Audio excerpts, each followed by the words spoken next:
The political system is really giving the masses this illusion of choice. There was a time when I thought that my vote mattered. I'm just not interested in voting who gets to rule over me. How often do we hear, Aaron, the system is broken? I don't believe that to be true. I think that the system works exactly how it is meant to work. We should probably stop voting for these politicians who get up every single day, literally reading off of a card in their hands. And it's like, who's actually running this country? Because I sure didn't vote for them. The number one thing they were trying to hedge against is human nature. I don't think they could have fathomed what has happened in just a few hundred years. We have tens of thousands of statutes now. That's incredibly dangerous. Chaos is where darkness rules, and that's what they've done so well with the legal system. I want people to understand that you're loading yourself with like environmental toxins and you don't have any clue about the monetary system, and you're getting the jab and you're getting reamed by all these other systems. Like, I don't know if that's freedom.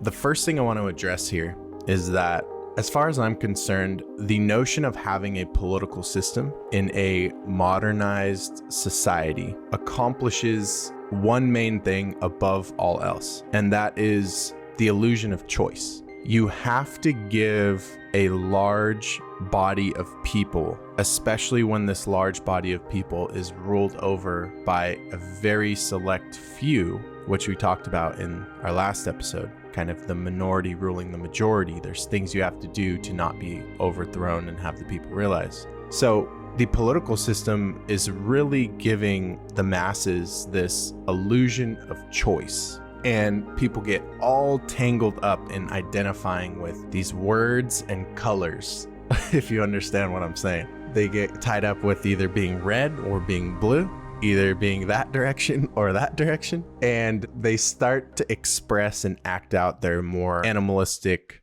tribal, lower drives, which we all have in us. But the thing is that the more we identify ourselves with these systems and the more we volunteer into them, not only are we giving away our rights for privileges, but we're also it's really easy to get swept up. I don't know if you ever voted, Aaron, but there was a time when I thought that my vote mattered. And what I have come to learn since then is that the political system is not put in place. Well, let me put it this way. It's so common. Like, how often do we hear, Aaron, the system is broken? It's a very common thing for people to say. I don't believe that to be true. I think that the system works exactly how it is meant to work. I don't think that it's broken. I think that, it's actually incredibly put together. I think that it's actually humans that are flawed. And it's a subtle difference of perspective that I'm kind of getting at. When we talk about voting and such, people get this sense of thinking that the political system is there to aggregate everyone's beliefs and opinions and votes, and then whatever's the majority believes, that will be the fairest decision, and that person will go on to get elected. I think 2020 showed a lot of people that may not be the case. What do you think, Aaron? Yeah, this is such an interesting topic because when you say the system is broken, we could say that's true from one context of how our founding fathers intended our system to work. Mm-hmm. I firmly believe that the founding fathers did not intend for us to have a two-party system. Right. I think that they actually would have wanted to prevent that if they thought that was going to happen. And the way that this evolved is actually really interesting to look at as well, because we have now, at least in the States, and this is true, in Canada and Europe and England, Democrats, Republicans, essentially, liberals, conservatives. But in America, we call it Democrat, Republican. Now, what does our preamble say? It says, "And to the republic for which it stands, one nation under God, indivisible, with liberty and justice for all." It doesn't say, "And to the democracy for which it stands." Now, why? Because we don't ever hear our country, our governmental system referred to as a republic, right? It's always democracy, democracy. Yep. And then you have that viral clip where it's like Justin Trudeau, Joe Biden, like all these world leaders news outlets, news anchors. This is incredibly dangerous to our democracy. It was that tagline that the deep state ushered all around the world. This is extremely dangerous to our democracy. This is extremely dangerous to our democracy. This is extremely dangerous to our democracy. This is extremely dangerous to our democracy. This is extremely dangerous to our democracy. And this is extremely dangerous to our democracy. And there's been a slow, gradual process of trying to get the public to forget how our government was established as a republic, not a democracy. There's some room for democratic rule in our governmental system the way our fathers intended it to be, but it was primarily supposed to be a republic, not a democracy. And for those of you who don't know what the difference is, we could boil it down to this. Democracy is essentially mob rule, meaning whatever the consensus opinion is what gets passed into law. And a republic is law governed or law ruled, meaning we set these laws and they are unbreakable for all of time. No matter what, in every circumstance, we follow the law, not what people think. So if public opinion changes, too bad, we have these laws. Now you could say there's pros and cons to both of these, but in my estimation, a democracy is far more easily controllable and manipulatable than a republic is, because all you got to do is sway public opinion and you can do whatever you want. Whereas to change a law that's been put in place is basically impossible. And so a good example of this would be, let's imagine you go to a mall and you're going to go rob this rich guy you see walking through the mall. You're going to go put him at gunpoint, take his wallet. Now you do this and 10 people in the mall see you do it. And then they go report you immediately to the police, right? And say, hey, that guy just stole his wallet. That's against the law. You can't do that. You go to jail. That's a republic system of government. The law says thou shalt not steal, period, right?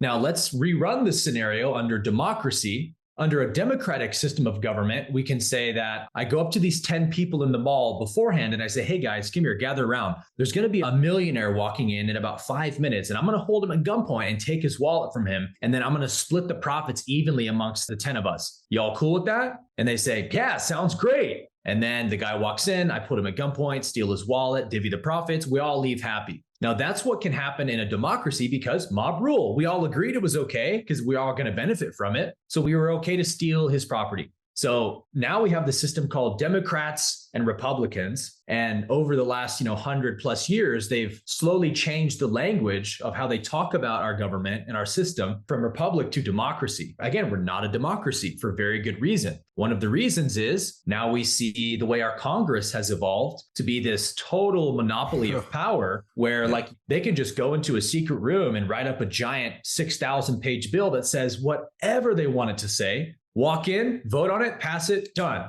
The people don't get to review it. The people don't get to decide if it passes or fails. Only those, senators and congressmen do. And that's because now it's mob rule, right? So they can pass laws that totally violate common law, constitutional rights, and all this stuff because we've decided collectively that we're okay with it. Now, of course, we haven't.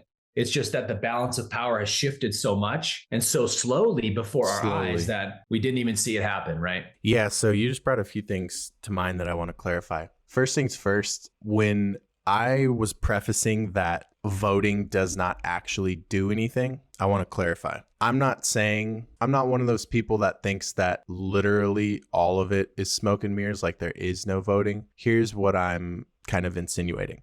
And I don't know, what year this happened. That'd be an interesting thing to see and kind of study what has changed since then. But somewhere along the line, politics and lobbying, another way of saying this is politics and commercial business, became synergistic. And nowadays, the political system that we have, so like, for example, when Aaron's talking about how the Congress and Senate work, the political system that we have, a senator's job and a congressman's job is far more about marketing, branding, and lobbying than it is anything else. And you'll even hear congressmen talk about this. It's not like anything controversial. The majority of, if there's 365 days in a year, I've heard some of them estimate 200 days of the year they're traveling, networking, doing meetings, lobbying, etc. Most of their job is trying to aggregate funds to pass their agendas. And guess what? If you're not the one donating funds, you don't have a say in that agenda, and it's very likely not going to benefit you. And if you do, it's the inverse of that. So when I say, the whole voting system is somewhat of a sham, if you will, I'm not necessarily insinuating that, like every vote just goes in the trash or something and nothing ever happens.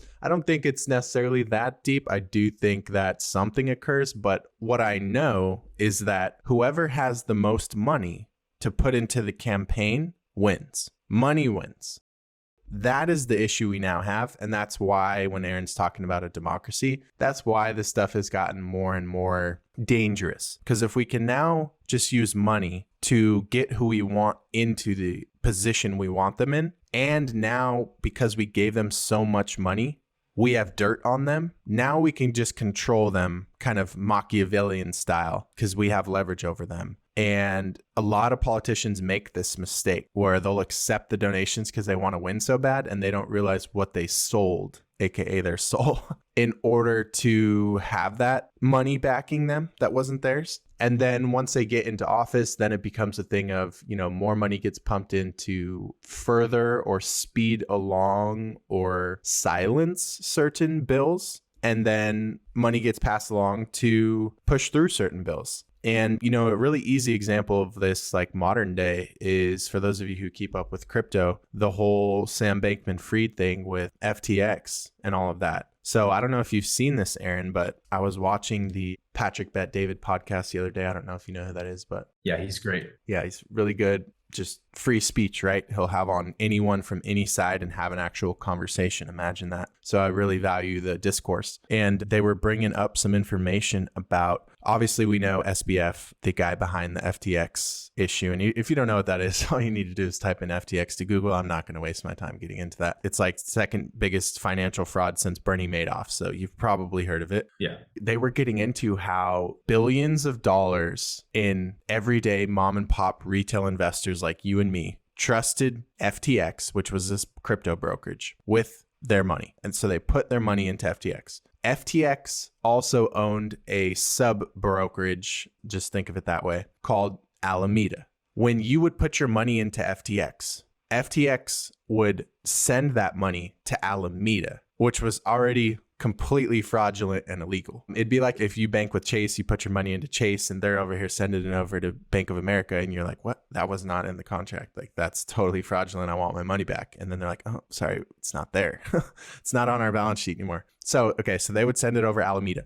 Both of them were reporting it on their balance sheets, but I won't get into that fraud. So your money's not actually there. So if you try to get it back, you can't. Alameda then is making massive donations to both sides of the aisle, if you will, the left and the right. But they were specifically making notably higher donations to the Democratic Party. And somehow Patrick's team dug up that they found the actual financial transactions, right? Like the receipt, if you will, of the transfers. And the line of the transfer's name or whatever was referred to as Smear Trump or End Trump, or it was something Smear like that. Trump LLC. Yeah. So it was just funny, like the chain of events. Like, think about this, Aaron. You sign up with a new brokerage, you're all excited to invest, right? Like, let's say Schwab or E-Trade or TD Ameritrade, like just for stocks. And you put in $10,000. And then as soon as you do that, that $10,000 gets sent to a completely unrelated brokerage. And that gets used as a political party donation as part of their campaign. None of this on the record, none of this legal. Like, it's literally, that's supposed to be on their balance sheet. Like, that's their only like real asset, if you will. All they're supposed to do is hold money, but they're out here donating out customers' money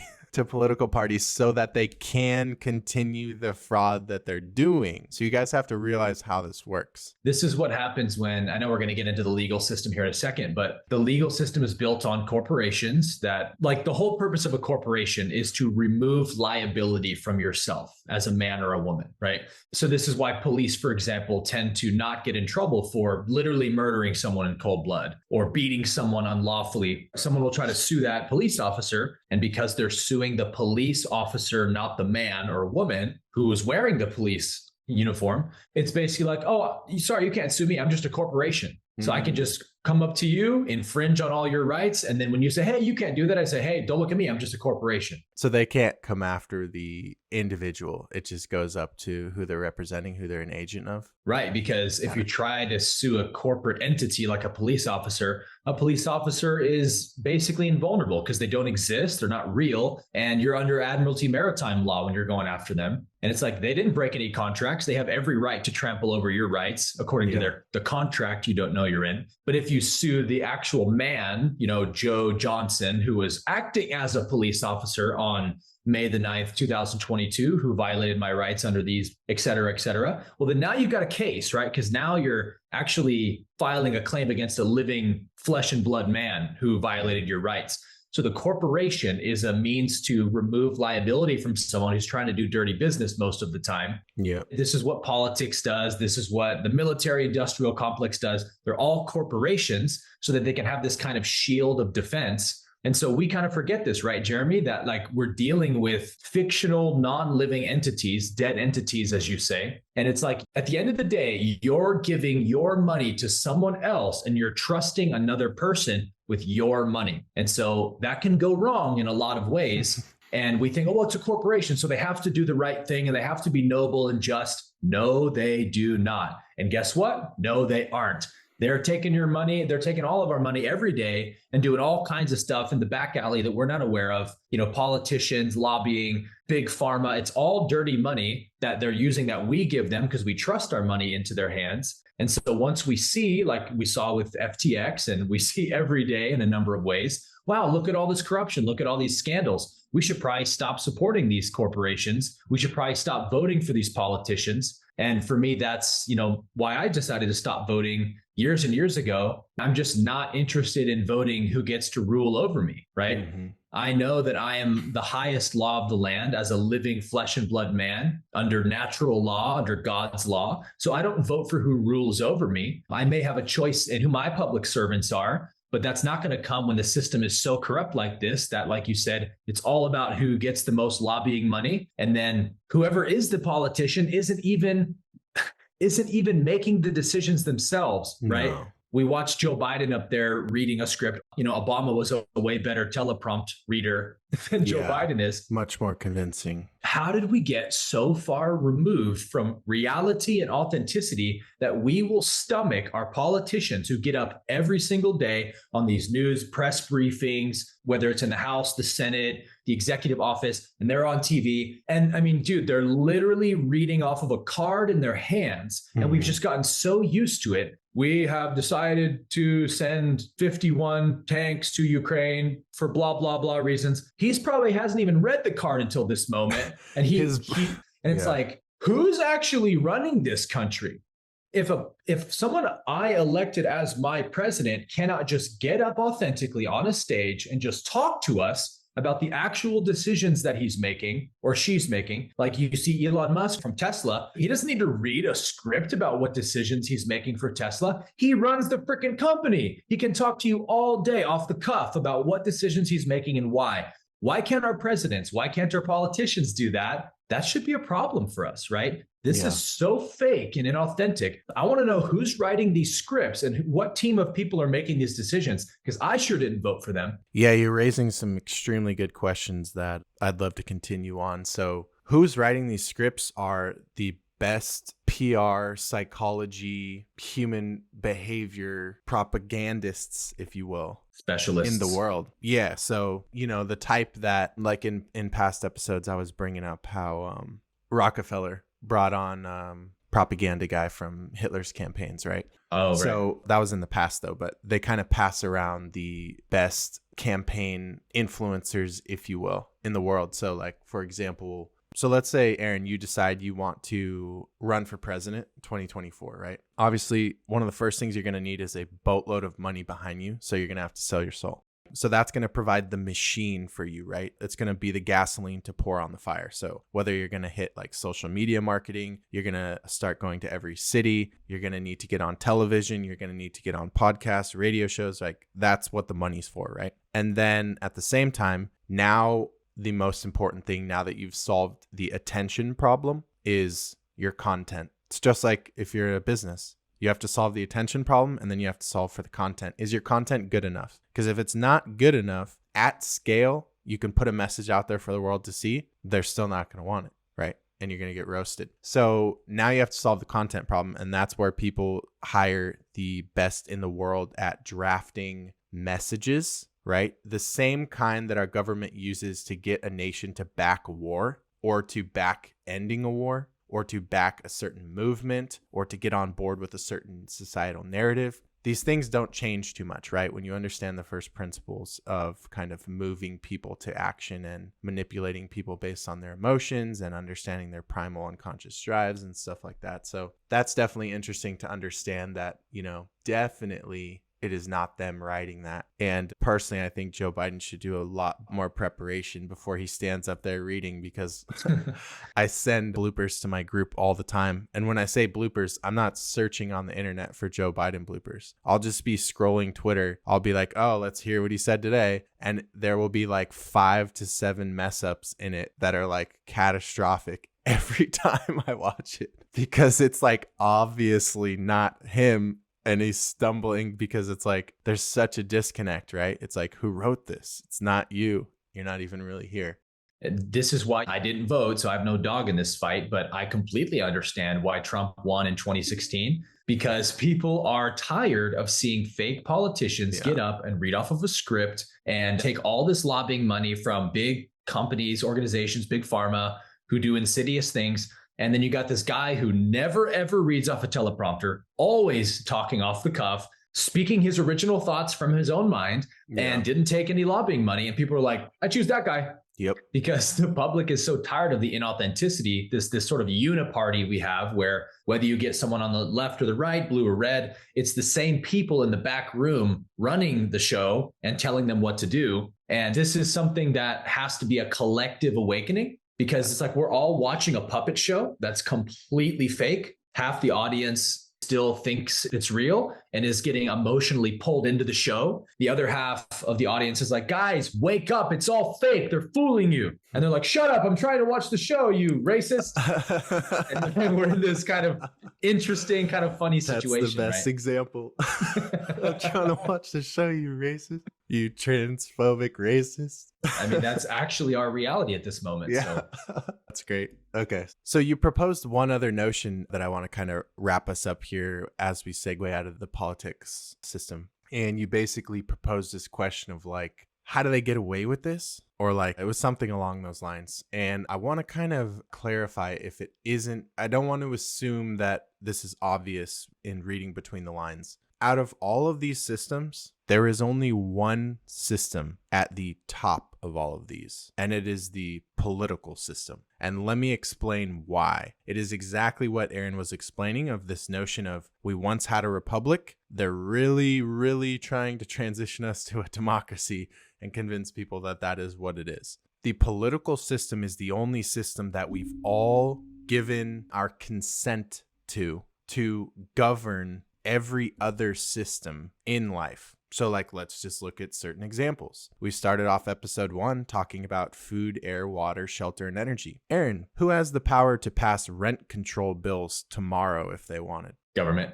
Who has the power to audit, restructure, completely dissolve, or completely beef up the Food and Drug Administration tomorrow? Whatever politician you voted for. Precisely. Who has the power to sign a bill that influences what the media is and isn't allowed to put out, or how they are or aren't allowed to market, let's say on social media? Really, any of the 3 political branches. Let's do another one in the health system, 2020. Who has the power to think they can mandate something and force it into your body? A corporation. Well, what kind of corporation? The United States. There you go. Okay. Just wanted to make sure that that one didn't confuse anyone. One more example. Who has the power to write the bills that dictate what sends you to prison or what doesn't? Yeah, Congress. So guys, if you remember in the very beginning of the first episode, I said these aren't in any particular order because it would be too difficult. And, you could argue a lot of different structures if you had to order this into a hierarchy. But it does go without saying that the political system sits at the top. Now, if we were more in touch with our founding fathers' desires and the way that this country was supposed to be governed, and, you know, the checks and balances and separation of powers and everything like that, it being a republic, maybe that wouldn't be the case, right? We would let free markets decide and everything like that. But in 2023, when we're filming this, that is not the case, and it has not been the case for a long time. So it's not that, you know, I don't want this to be the reality, but that doesn't really matter. We're just sharing, for the most part, objective facts, and then also some of our perspectives surrounding those facts. One thing we could say, Jeremy, to wrap this up well, is that our founding fathers, if you read our founding documents, Constitution, Articles of Confederation, they explicitly gave the government 19, I believe it's 19 powers, correct me if I'm wrong. And they said, and most importantly, no more than this. 19 abilities that government has to rule, and no more than that. And now today, with the way that our Congress has sort of hijacked government, there's like something like over 30,000 powers the government has taken into its own hands. Like Jeremy went into, now it can regulate our energy, our food, our water, our medical abilities, our consent in certain areas. The government was never given those powers by the founding fathers. And they actually said, and they shouldn't have any more power than this. So this is how things gradually shift over time. And now the tail wags the dog, right? So we've got to get to this point of realizing, okay, let's return back to where we started, because, hey, it can't get any worse than this, right? If we just go back to where we started to start over, surely it would at least be orders of magnitude better and more organized and more principled than where we are now. So to me, it's like we risk nothing by just back engineering everything back to where we started and starting over. What was the original intention of government, of the people, the status of the people? Let's begin there, right? And that's what you and I have gotten into many conversations about with common law and the legal system as we transition into that conversation. It's really just saying, let's get back to the basics. This is still the underlying law system that we operate under, but we've sort of been fooled over the last, century or two through the education system and stuff, that we're not taught what real law even is. And we're only taught this sort of fraudulent law system that we call the legal system. And that's where we talked about last episode, that we think we're playing checkers as we go out into the world and as we interact with the world and corporations. It's like we think we're playing checkers, and actually they're playing chess. And not only do we not know they're playing chess, we don't even know how to play chess. Mm-hmm. Big trouble. The biggest difference here in kind of what's going on is the way that our country was structured when they set up the Declaration, the Bill of Rights, the Constitution. These documents were intended to, you can just tell by how timeless they are, right? And how applicable they are today. It's almost like a subversion of like the way that the Bible ages so well. It's still applicable thousands of years later. They really did their due diligence here. And in my opinion, from studying this, all of these documents and kind of, our origins, the number one thing they were trying to hedge risk against is human nature, humans' blind spots, flaws, and shadow tendencies. They knew that because I'm sure they were familiar with that in themselves. They'd observed it many, many times over, studied history, etc. And it's like, all right, how can we create sets of principles that can keep us out of our own way? That was the objective. And as soon as we pivoted out of being able to even agree on the basic premise that these are all we're going to follow, right? Like declaration, amendments, etc. Now, as soon as that kind of switch happened, and once again, I don't know the exact time that it happened. It was, these things tend to occur gradually, but it was almost just like, the gates were kicked open, and it's been incredibly difficult to even fathom getting the genie back into the bottle now, because we have tens of thousands of statutes now. And a statute is this man-made ordinance that, we talked about. I don't know if it was in part 1 or part 2, but I know we prefaced this. It's like whatever is popular at the time, whatever's believed at the time, whatever's trendy at the time, well, policymakers are going to write that into the permanent infrastructure of what it means to be an American as far as the law. And that's incredibly dangerous. It's like most of our politicians are, we could just say, to put it nicely, very clouded. And they're making these important decisions that are written into law now and have dire consequences for many. And Yeah. remember, Aaron, in the beginning when I was talking about centralization and complexity? Right. It's this notion of complexity on this thread that I see as the real issue here, where being able to stick to a set of principles that are simple is like massively overlooked. There's a reason there's 11 laws of the universe, 10 commandments, 19 ordinances that were laid out. Like, there's a reason, guys. Or like the Constitution, there's not that many amendments. There's a reason for this. They were hedging against complexity because I can guarantee you from studying this all in depth, you can see it. You can reverse engineer and derive from how they went about things, that they understood that if they created complexity, that would open the door for manipulation and corruption. So the idea is make it so simple, make it so basic, make it so timeless that it can't possibly be misinterpreted in 200 years when new words and slang and cultural advancements are created. And they did an amazing job of that, but then the world got way more complex. I don't think they could have fathomed, Aaron, what has happened in just a few hundred years. Yeah, there's the passage in Old Testament about Babylon, and God says, confuse the language and you'll scatter the people. Yeah. And that's one of the things they did, was they confused the language to scatter the people into different lands. That's essentially what the legal system is and what it has done, right? And the point Jeremy's making here is so important, that truth is simple. Yeah. Truth is self-evident. And that's why our founding fathers put in the Declaration of Independence, which I think is the most powerful document that they created. We hold these truths to be self-evident, that all men are created equal, endowed by their creator, as we said in episode 1, with certain inalienable rights. They said that because they probably knew the future. We can't predict what the future will look like. We can't even know what problems our country will have in 200 years. But we do know that if we hold them to the self-evident facts of truth that are inherent to their being, all men are created equal, endowed from their creator, then they can't go too wrong. They can't stray too far from truth. And that's because chaos is where darkness rules. Harmony and order is where truth rules, where light rules. When you bring something into the light, you understand it, you know it, you can see it. Nothing can be hidden. So chaos and complexity is one of the strategies of the Matrix, right? To confuse us and scatter us. And that's what they've done so well with the legal system, and specifically the negative path, the dark side, whatever you want to call it, the negative polarity, as I like to say, really just has two basic control weapons to control the population with, and it's language and money. And they've done a masterful job at taking command of those two things. We've all heard the phrase, where you place your attention is where you place your energy. So there you go, right? They want your energy, which comes through your attention. And this is why we talked about, when we have talked about, how money is actually valued based on human labor.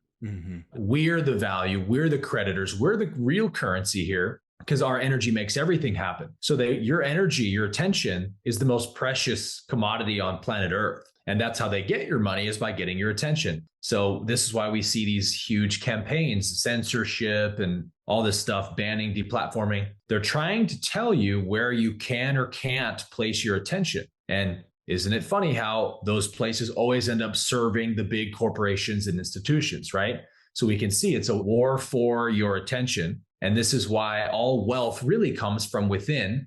I know this is what Jeremy teaches. They could steal your fiat currencies. They could steal your assets. They could steal your home. They could steal anything physically from you, anything external, but they can't steal your self-awareness, your self-love, your self-empowerment. They can't ever steal your knowledge. They can't ever steal the skills and abilities you have. So when we work on ourselves, we become internally wealthy, which has to and must eventually become external wealth at some point, usually very quickly. Because these are things that can't be stolen. They can't steal your attention. They can only trick you into giving it to them in certain ways. How do they do that? These 9 systems, right? These 9 systems we've been over, specifically the 3 today, are the most powerful ways that the Matrix steals your attention. And you take your attention back by becoming more self-aware about where you're placing it, right? And I think, Jeremy, probably the easiest thing we could do is, since we know that dividing the people is the easiest way to conquer the people, and this is the way they do everything, pay attention to where you're placing your energy, your attention on anything negative. The negativity is the most insidious way that they grab your attention, because negativity is like a magnet, right? It's like it absorbs you into it because it's so powerful, and you can get sucked into something negative so quick.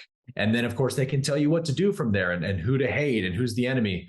So it's like, look, there's some truth to the good vibes only concept of that. I only want to give my energy. I only want to invest. Let's put it that way. I want to invest in good vibes and positive things, because I know that my investments eventually have to bear fruit at some point. And just like if I'm always making bad investments in the stock market, I'm going to lose a lot of money. If I'm always making negative investments of attention, I'm going to have a really negative state of mind. So place your attention as much as possible, as much as you're aware, on positive, beneficial things, things that are good and virtuous and create happiness and unity in the world, love, forgiveness, positive messages, right? When you do that, they can't divide you from your brother and sister. They can't divide you from another if you're not dwelling on negative things. That's why literally the studies have shown this, right? 90% at least of all, whether it's newspapers, website articles, or mainstream media, 90% of all news is negative news. Now, the question is, do you think that these news outlets would produce so much negativity if it wasn't being consumed? I bet they wouldn't. I bet you if they put out a negative news article and it gets 2 clicks and nobody wants to read it, and then they put out a positive and it gets 1 million clicks, that news outlet just wants to make money, right? They're just going to put out the news that gets clicks. And so the reason they do, we can say, you evil, mainstream media outlets, you post 90% evil news. Well, that's because you consume it. Exactly. You're co-creating that reality with them through your attention. We're all here right now listening to this podcast because consciousness on this planet is evolving, and we feel that something is gravely wrong with the way our planet is right now. The systems that run our planet, it doesn't resonate anymore. And for a long time, it did resonate, right? So like you said, we're still using all of these 100-plus-year-old Rockefeller designed systems. And now there's such a pushback on these systems because our consciousness has evolved, right? And we need to create new systems that reflect our level of consciousness. Exactly. Because it's just not a match anymore. So we're going to be doing that in this next 100 years, where people like you and I and anyone watching have the ability to generate wealth and create new systems that benefit people. This is like the main point that the Law of One that I teach from a lot really tries to deliver home, is that if you want to evolve into the higher densities of consciousness and really graduate to a greater level after this lifetime, you have to learn to be of service while you're here. That's what Ross says over and over again. Being of service to others is the way to polarize, to raise your consciousness so that you can go to the 4th density in the next lifetime. And that means that we serve others. All the service we do is a service to ourselves and to others. Whereas the systems we are operating under now are service to self-based, meaning they were created by someone or a group of people who wanted to serve themselves at the cost of everyone else, right? That's what needs to start shifting. So how does that shift? To me, it's exactly what you're saying, Jeremy, is number one, we got to get rid of this notion that money is evil, inherently not spiritual, only evil people want money. We're going to keep seeing our planet like this until we change that mindset. Money's not evil, and it's not only for people who want power over others. Absolutely not. There's a verse in the Bible somewhere that says, what the enemy intends for evil, the Lord will use for good. Yep. So it's like, we just have to realize that money is an absolutely neutral device. And what way can we be of more service to the world than using money for good and for service and to benefit and to evolve humanity forward? If each one of us begins to act today on our highest excitement, our highest inspiration, what do you feel called by in your heart? What do you feel a calling to do in this life? Just do that. Just pursue that breadcrumb trail, right, of your highest excitement. And I promise you, as you do it, the universe will lay down the next step in front of you, like rolling out a red carpet. If you follow what excites you and inspires you to contribute to humanity, the universe is designed for this purpose, right? The law of the universe is oneness. So when you're operating from oneness, you are joining yourself with the inherent natural laws of the universe. which say that giving and receiving are one. Everything you put out has to come back to you. So let's maybe even not worry about how do I make money, and more so, how do I create value for humanity? And I promise you, if you start creating value for humanity, you're going to have all the money you need to keep creating more value. And to me, Jeremy, that's how we build the new earth. That's how we build an enlightened civilization, is we stop outsourcing everything to giant corporations. They just do our banking for us, do our schooling for us, do our government for us, do our everything for us. And we say, no, we're going to do it. We're going to create our own systems that we can all use together, and systems that actually benefit everybody and not just the top of the pyramid. And then all of a sudden, we can start moving into a world that reflects our current level of consciousness. So it has to start with you and I becoming empowered and saying, I'm going to do what I feel called to do. Because if there's an excitement, an inspiration, a passion in me to do anything, I know that's from the universe. All passion, all purpose, all calling comes from the universe. If I feel it, I just have to say yes to it. And if I'm faithful to say yes to what's inside of me, the universe will do the rest for me. And anyone who's really successful, especially in the conscious space, I know I can say this, I know Jeremy would say this, is like, I didn't really plan this out so much. I just kind of followed my excitement, and the next step was always there for me to take, right?